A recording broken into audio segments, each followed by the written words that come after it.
There's 3 skills every entrepreneur has to master. I got this from Ryan Dice, by the way. I was complaining to Ryan at one point about he and I were on a call.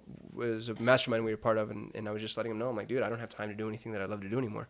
All I'm doing is running around, hunting for amazing people, and then talking to bookkeepers and CPAs all day. And he started to chuckle at me. He goes, yeah, in a long enough timeline, all of us just become bankers and recruiters.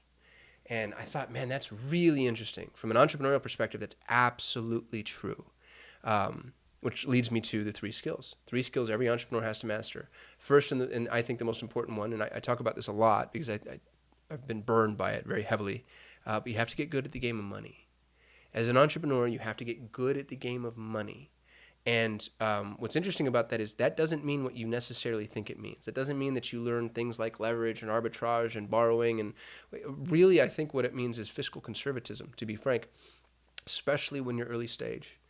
Get good at saving, tightening the belt, understanding what you should spend and what you shouldn't spend on. Get really good at viewing money as a tool, because when money is viewed as a tool, you do better at stacking your chips. If you're emotional with your funds, especially if you've come from a background that's not necessarily steeped in opulence, let's say, the inclination that we all have is to use money in order to fill in whatever gaps you might have, from a self-worth perspective. And it's such a dangerous game to play. And I see it played all the time, especially with entrepreneurs. Very often, entrepreneurs come to entrepreneurial endeavors because of that trauma. They want more, and they think that money is the way to get it. And interestingly, it's not. Money is not the way to get money. I know that sounds weird. Money producing assets are the way to get money. And the only way to get money producing assets is to save money. So if you spend the money, and I have a whole video on this that you can watch. There's the money that your time buys you, and the money that your money buys you. And if you're using the money that your time buys you for anything other than your absolute bare necessities and then other assets that can produce more money, you're wasting your time, your life force. Get really good at the game of money. Skill number 1. Skill number 2 is recruiting. The reason that I have the number 1 ranked Google Ads agency on the planet has nothing to do with me. I don't run Google Ads. I'm not good at Google Ads. I've got amazing people. I have the best people in the world, and I've gotten really good at finding them and stalking them and cultivating them and growing them. And people are so important. They're the most important part of your business.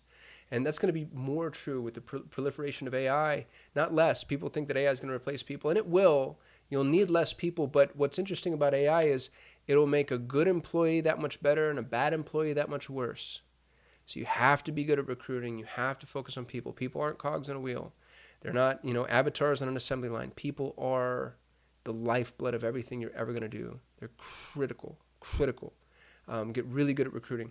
And then the last one is interesting. It's going to feel nuanced, but I don't think it is at all. It's processes. Processes and automation might be interchangeable here. Choose whatever word appeals to you most. But as an entrepreneur, if you don't, a business without processes isn't a business at all. It's just a bunch of people sitting around waiting for you to tell them what to do. So it's the process that makes the business. And you don't necessarily need to know how to build automation or how to code or do any of those things, but you need to understand, you need to have the mind for processes. And that's something that can be cultivated, by the way. It's something that can be learned. It's just the basic, if this happens, then what happens after? If this, then that, except when. What are the processes to this business? And when you get really good at being process-minded, that's when you actually start building a business. That's when you start building a business that can scale, which is important and fun. Because scale is where you make real money. And then with real money, you can buy things that buy you money. And then with things that buy you money, you can buy time, location freedom, financial freedom, of course. But this is how you build, grow, and scale a business. If you're an entrepreneur, don't worry about the thing that you sell. The fulfillment should be handled by somebody else. I'm very bullish on that point. If you own a bakery, you shouldn't be the baker. If you own a financial firm, you shouldn't be the financier or the financial consultant or what. Like, you shouldn't do the thing that you're selling. You're the entrepreneur. You should get really good at money, really good at recruiting, really good at processes. Those 3 skills. Focus on those. And there's no shortage of education out there that can help you with all 3 of these. And they're all ultra accessible. These aren't complex problems. They're difficult in the discipline it requires to hold to them, but they're actually very, very approachable topics to learn. So anyway, I hope this was helpful. I hope it wasn't too preachy. Appreciate all y'all watching, and I'll see you tomorrow.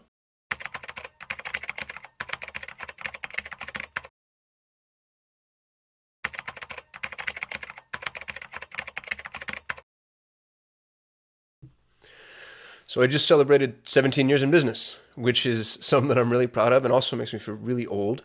But we posted one of the social graphics online, and somebody said, well, what have you learned over the last 17 years? And it was a really jarring question because it felt almost like a challenge, because part of me feels like I'm still just